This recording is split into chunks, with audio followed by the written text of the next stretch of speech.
Pemirsa, Majelis Hakim Pengadilan Negeri Palembang nyampak ke hukuman pidana penjara selama 11 tahun dan denda 1 miliar rupiah, subsidiar 3 bulan penjara terhadap terdakwa Aldo Aditya Pratama, pengedar narkoba jenis inek sebanyak 1.070 butir.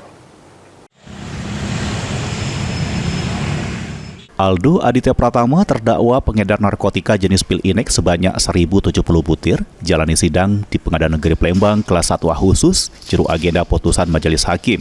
Juru amar putusannya, Majelis Hakim Ketua Samuel Ginting menyatakan terdakwa Aldo Aditya Pratama sudah terbukti secara sah bersalah melakukan tindak pidana KTH ngelawan hukum nawar ke untuk dijajo, bejajo, narkotika golongan 1 bentuk tanaman yang beratnya melebihi 5 gram.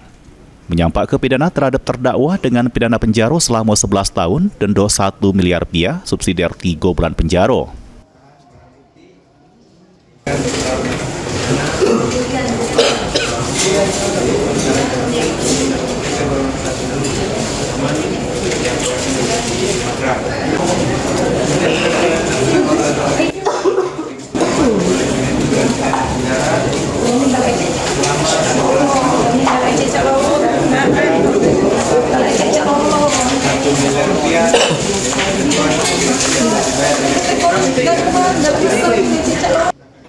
Sebelumnya, terdakwa Aldo Aditya Pratama dituntut jaksa penuntut umum pidana penjara selama 12 tahun, lebih tinggi dari putusan hakim.